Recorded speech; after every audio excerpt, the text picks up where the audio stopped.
नमस्कार किसान भाइयों, मैं प्रीतम यादव। मेरा मोबाइल नंबर है 9812338343। किसी भी किसान भाई को या किसी भी दुकानदार भाई को किसी भी तरह की कोई भी सलाह लेनी हो कभी भी कॉल कर सकता है। किसी भी फसल के बारे में, बाड़ी के बारे में, बाग के बारे में। मेरा पर्पज़ एक ही होता है कि ज़मींदार का भला हो, फ़ायदा हो, क्योंकि सारा जो सिस्टम है वो ज़मींदार के ऊपर निर्भर है। आज हम ये सरसों की फसल दिखा रहे हैं आपको।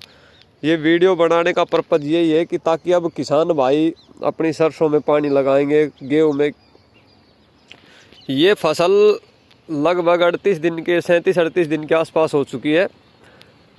8 अक्टूबर की बिजाई है इसकी। तो किसान भाइयों को मैं बता देता हूँ कि पहला पानी जो टाइट मिट्टी है उसमें 35 से 45 दिन के बीच में लगाए अपनी सरसों में। ज़्यादा जल्दबाजी ना करें।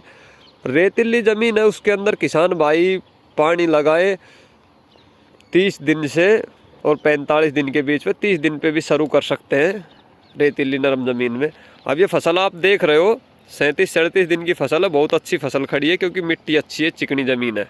अभी हमने इस फार्मर भाई को 1 हफ्ते के लिए पानी और रोकने के लिए बोला है।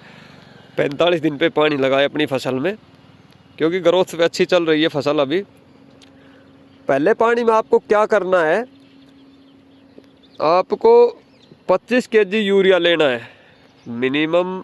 ज़्यादा से ज़्यादा मैक्सिमम 30 केजी यूरिया ले सकता है फार्मर। इससे ज़्यादा यूरिया नहीं लेना आपको किसी भी फसल में। आधा बैग यूरिया का लेना है फार्मर भाइयों को। अब मैं आपको एक प्लांट दिखा रहा हूँ। इस पूरे खेत में एक ही प्लांट है, इससे डरने की कोई बात नहीं है। फेरस सल्फेट की कमी है। हर साल फार्मर भाई देखता है, कोई विशेष बीमारी नहीं है फसल में। ये जो तत्वों की कमी है, फेरस सल्फेट लोहा तत्वों की कमी है। ये प्लांट आप देख रहे हो। इसके लिए अब आपको क्या करना है, जब पानी आप लगा रहे हो, आधा बैग यूरिया का 10 केजी की बाल्टी लरीसा गोल्ड की, बहुत ज़बरदस्त जाइम है उसके अंदर बोन मील और कार्बन जो तत्व है, अन्य और जाइम आप डालते हैं उनमें किसी में भी वो तत्व नहीं है। इसकी पावर ज़्यादा इसलिए ये क्योंकि बोन मील फसल के लिए बहुत अच्छी चीज़ है। उसमें फास्फोरस पर्याप्त मात्रा में होता है। बोन मील हड्डियों का चूरा होता है, उसमें थोड़ी स्मेल आती है। और कार्बन ज़मीन के लिए बहुत ही आवश्यक तत्व है पीएच मान को बरकरार रखने के लिए, स्वस्थ रखने के लिए। किसान भाइयों को मैं बता दूं कि हम राख देखते हैं, राख में पोटास और कार्बन 2 चीज़ें होती है।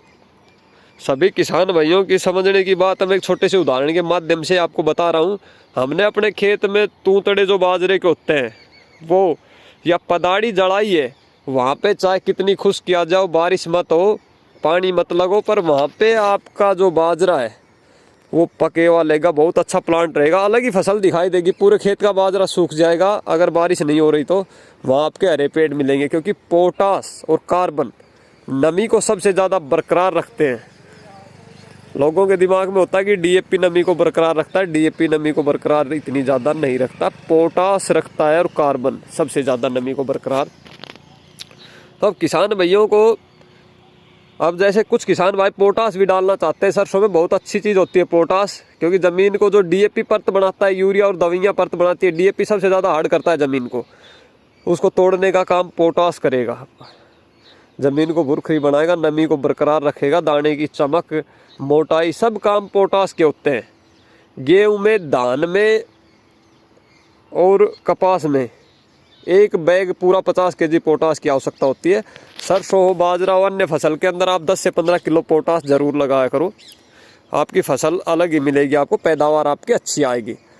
जो फार्मर भाई पोटास डालना चाहें वो 10 केजी पोटास ले सकता है। 10 केजी की लरीसा गोल्ड की बाल्टी लेनी है आपको, जहाँ भी आपको मिलती है।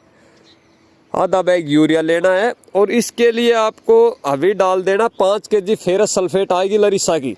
अन्य कंपनी की आप लोगे वो 10 केजी डालनी पड़ेगी आपको। लरीसा की आपको 5 केजी पर्याप्त है क्योंकि उसके अंदर मात्रा अच्छी है, सल्फर युक्त है, वो बहुत अच्छी चीज़ है।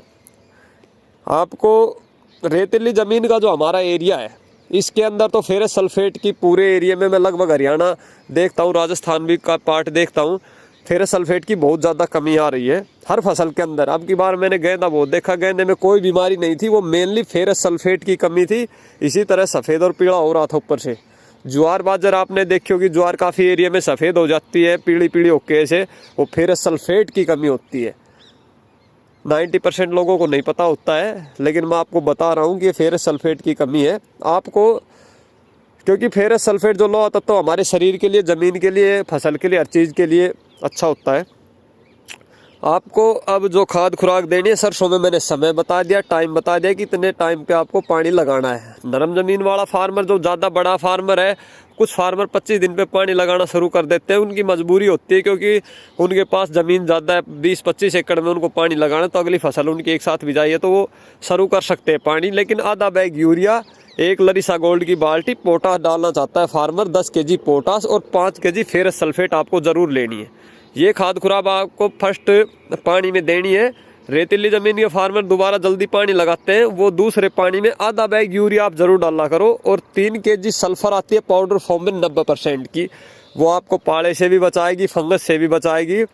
हमने नीचे ज़मीन में सल्फ़र दी है, वो भी सल्फेट के रूप में टूट के पौधा लेता है, बाद में लेता है, क्योंकि सीधी सल्फ़र नहीं लेता है। जब पानी लगता है वो पाउडर फॉर्म में टूट के आती है सल्फेट के रूप में, तब पौधा उसको लेता है जो दानेदार सल्फ़र है।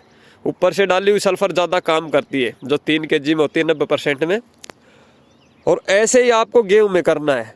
गेहूं में किसान भाइयों को 18 से 25 दिन के बीच में पानी लगाना है।